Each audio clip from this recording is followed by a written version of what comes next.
रोगों के निदान के लिए टेक्नोलॉजी एक वरदान है। कोरोना महामारी की दूसरी लहर का लोगों में जबरदस्त खौफ था। यही नहीं, इस लहर के शिकार लोगों की संख्या इतनी ज्यादा थी कि जांच से लेकर इलाज तक हर एक चीज आम लोगों को आसानी से नहीं मिल पा रही थी। इस बीच कोरोना की जांच में सीटी स्कैन भी जोर शोर से इस्तेमाल हो रहा है। आइए जानते हैं कि आखिर सीटी स्कैन होता क्या है और कोरोना जांच में इसका क्या मतलब है। साथ ही कौन कौन सी बीमारियों के निदान के लिए होता है उन्नत तकनीक का इस्तेमाल। जानते हैं कि सीटी स्कैन के संचालक डॉक्टर दिनेश सिंह से विशेष चर्चा में। कोविड क्राइसिस में ये देखा गया है कि HRCT स्कैन जो चेस्ट का एक स्कैन होता है, इसने कोविड में इतनी महत्वपूर्ण भूमिका निभाई है, जिससे कि अपन डायग्नोसिस ही नहीं, न केवल डायग्नोसिस बल्कि मरीज किस दिशा में जा रहा है, उसका प्रोग्नोसिस वर्स्ट हो रहा है, सुधर रहा है, कम हो रहा है, ज़्यादा हो रहा है। तो इस संबंध में जो जानकारी हमें सिटी स्कैन से मिलती है वो अन्य किसी इन्वेस्टिगेशन से नहीं मिल पाई है। कई लोगों में देखा गया है कि RT-PCR जिनका नेगेटिव भी है, वो किन्हीं कारणों से नेगेटिव है, उसके भी एक अलग व्याख्या की जा सकती है। पर जहाँ तक सिटी स्कैन का HRCT स्कैन का सवाल है, ये 100% सेंसिटिविटी और इसमें कम से कम मात्रा में भी यदि थोड़ी सी भी बीमारी है तो वो बहुत ही अच्छी तरह से पता चल जाती है और इससे बहुत ही अहम भूमिका निभाई है और इसका रिजल्ट तुरंत आ जाता है। इसका ये फ़ायदा है, जैसे कि RT-PCR में देखा गया था कि 2 से 3 दिन शुरू में लगते थे। बाकी फॉलोअप में भी इसका बहुत ज़्यादा रोल है कि एक बार जैसे किसी को कोविड हो गया तो बाद में जब अपन स्कैन करते हैं तो उसके क्या लक्षण है, कम हो रहा है या क्या हो रहा है, तो उस तरह से उसका फर्दर कोर्स ऑफ ट्रीटमेंट होता है। Cost variation definitely machine technology हर टेक्नोलॉजी की एक कीमत होती है, बट रहा सवाल जहाँ तक HRCT का है तो वो एक बेसिक स्कैन से लेकर 16 स्लाइस से लेकर 64 स्लाइस तक की जो मशीनें हैं उसमें निश्चिंत ही डेफिनेटली बहुत थिन 1 mm कट्स होते हैं, जिससे अपन लंग्स की सारी पैथोलॉजी, सारे लीजन्स को अच्छी तरह से देख सकते हैं। तो कॉस्ट का वेरिएशन सरकार ने इसमें पाबंदी ला दी थी कि 16 से 64 स्लाइस की जो मशीनें हैं उनकी कॉस्ट करीब 2,500 से 3,000 रुपये होगी और जो 64 स्लाइस से अन्य ज़्यादा मशीन है, वैसी 2 ही मशीन नागपुर में है 124 स्लाइस की, और जो कि GMC में है और एक नागपुर में प्राइवेट सेंटर में है। बाकी अन्य सब मशीनें 16 से 64 स्लाइस के बीच में ही हैं। जहाँ तक साइंटिफिक एविडेंसेस का सवाल है कि एक एक्सरे की अपेक्षा CT स्कैन में रेडिएशन बहुत ही कम है और खासकर लंग्स में चूंकि एयर है, जहाँ बोन रहती है वहाँ पे ज़्यादा पेनिट्रेशन के लिए ज़्यादा ताकतवर एक्सरे का इस्तेमाल होता है। हालांकि रहा सवाल लंग्स का, तो उसमें कम KV किलो वोल्टेज जिसको बोलते हैं और मिली एम्पियर्स बोलते हैं, तो लंग में पेनिट्रेशन के लिए कम ताकतवर एक्सरे लगते हैं तो रेडिएशन और कम हो जाता है। और जैसे जैसे मशीन एडवांस टाइम हो जाता है तो scan time is directly proportional to the time consume.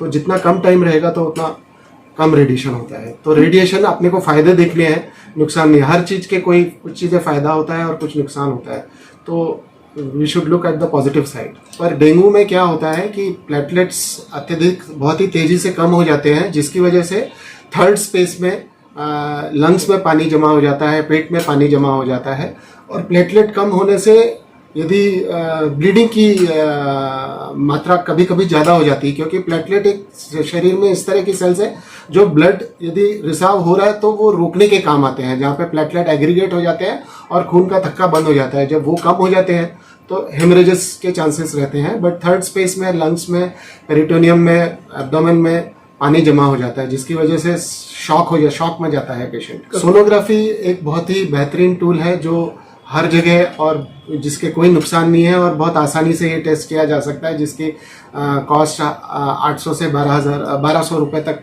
होती है और सोनोग्राफी के माध्यम से उसकी जांच की जा सकती है कि डेंगू में पानी कितने, सूजन कितनी है, लिवर में कितनी सूजन है, तिल्ली में कितनी सूजन है और लंग्स की अपेक्षा पेट में कितना पानी है और पानी निकालना है या नहीं निकालना है, ये जो ट्रीटिंग कंसल्टेंट है वो डिसाइड करते हैं। लंग स्कैन में ज़्यादा चूँकि सांस के साथ मूवमेंट्स होते हैं तो फास्ट जो मशीन रहती है तो वो ब्लरिंग आर्टिफैक्ट्स कम हो जाते हैं। अदरवाइज जहाँ तक डायग्नोसिस का सवाल है, उसमें चाहे 16 में करो या 64 स्लाइस में करो, उसमें कोई फर्क नहीं है।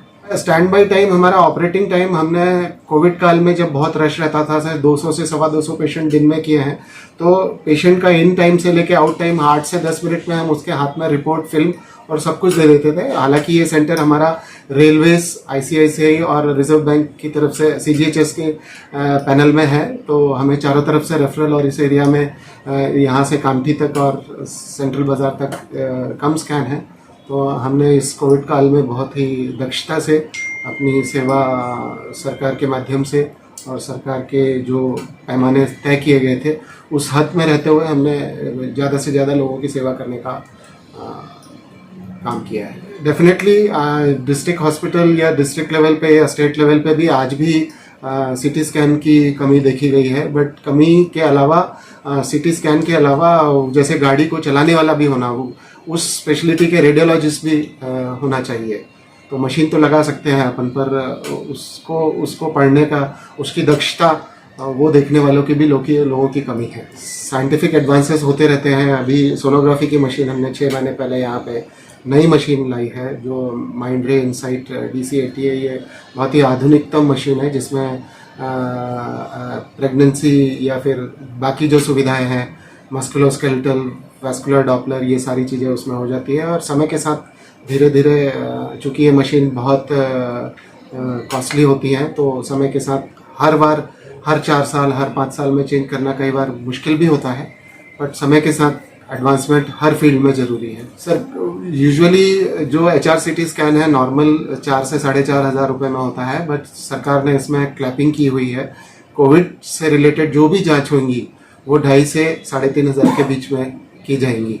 तो हमारा एसोसिएशन जो विदर्भा या राष्ट्रीय लेवल पे जो रेडियोलॉजिकल एसोसिएशन है, वो भी सरकार के साथ हाथ से हाथ मिलाकर हम लोग चल रहे हैं, और हम अपनी तरफ से बहुत ही कम दरों में सुविधाएं दे रहे हैं। इससे ज़्यादा कम करने में मुझे लगता है कि बहुत मुश्किल जाएगी। पिछले कोविड क्राइसिस ने मुझे, आपको, हर तबके को बहुत सिखाया है। चूँकि यहाँ प्राइवेट सेंटर में जगह की कमी रहती है, हमने बाहर सिटिंग अरेंजमेंट किया हुआ था, बाहर पैमाने लगाए हुए थे, जहाँ लोगों को इमीडिएटली रुकने की व्यवस्था हो और कम से कम टाइम में उनको रिपोर्ट दी जाए। जैसा मैंने कहा कि हमारा इन एंड आउट टाइम 8 से 10 मिनट है एक पेशेंट को अंदर लेने में। कई बार ऑक्सीजन के साथ पेशेंट आता है, तो उसके मूवमेंट में उसकी सारी चीज़ें, और फिर सैनिटाइजेशन करना, हर पेशेंट के बाद मशीन को सैनिटाइज करना, इसको देखते हुए ये सारी चीज़ें करनी पड़ती हैं। तो हम कोशिश करेंगे कि हमारा यहाँ पे 12 से 15 लोगों का स्टाफ है, जो पिछले कोविड क्राइसिस में 2 से 3 लोगों को कोविड भी हो गया था उनमें ये काम करते हुए भी, पर with all precautions will see थी कि हर कोई स्वस्थ रहे, खुश रहे, हमारी ये कोशिश है। और हम इसको और इसी तरह से हम शायद इसी टारगेट पर रहें तो ये हमारी बहुत बड़ी उपलब्धि होगी, पर हम कोशिश करेंगे कि ये चीज़ को और अच्छे से किया जा सके।